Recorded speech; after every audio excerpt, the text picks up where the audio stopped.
మహానుభావుల ముందు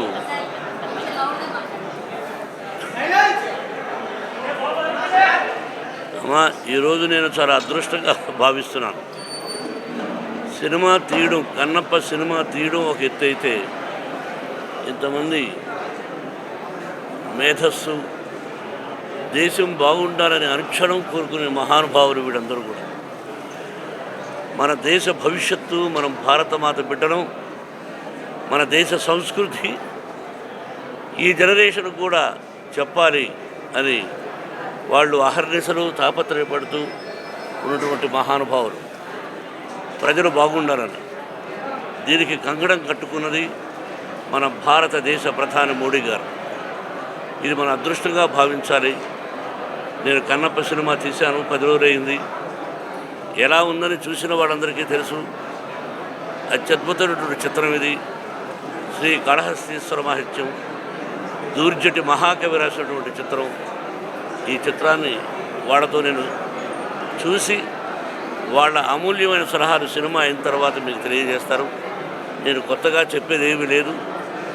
ఇది ప్రతి ఒక్కరూ చూడదగినటువంటి, కుటుంబ సమేతంగా చూడదగినటువంటి చిత్రం.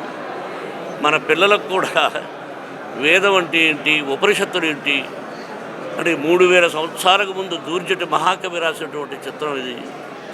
3000 సంవత్సరాలకు ముందు మన విజయవాడ ఎలా ఉందో మీరు ఆలోచించుకోండి. కాబట్టి మనకు తెలియదు. కాబట్టి ఆ కవులు రాసినటువంటి గ్రంథాన్ని, పుస్తకాన్ని ఆధారంగా తీసుకొని ఏదో చిన్న చిన్న మార్పులతో తీయడం జరిగింది. ఇది నేను మళ్ళీ చెప్తున్నా, ఈ విజయవాడ నాకు ఎంత అదృష్టమో మీకు తెలియదు. భక్తవత్సలం అనే పేరును ఇక్కడే విజయవాడలో నా పేరు మోహన్ బాబుగా మార్చారు మా గురువు గారు దాసనారాయణరావు గారు. ఇది పుణ్యక్షేత్రం, కనకదుర్గమ్మ. అలాగే ఈ సినిమాలో అర్జునుడు తపస్సు చేసినటువంటి స్థలం ఇంద్రకీల ఇక్కడే ఉంది. మీరు అదృష్టవంతులు కాబట్టి మీ ఆశీస్సులు నాకు కావాలి. సినిమా చూసిన తర్వాత మాట్లాడతాను.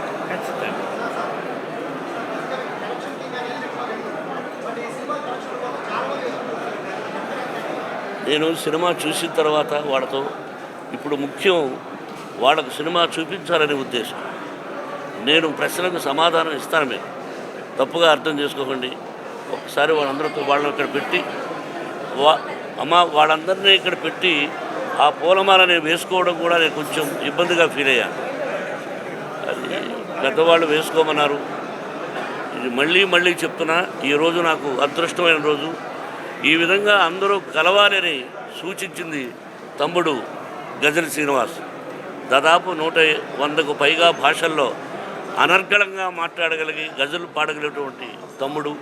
అతని ఆధ్వర్యంలో జరుగుతుంది. మీ ఆశీస్సులు కావాలి, ప్రజల ఆశీస్సులు కావాలి. తర్వాత వచ్చి మాట్లాడతాను.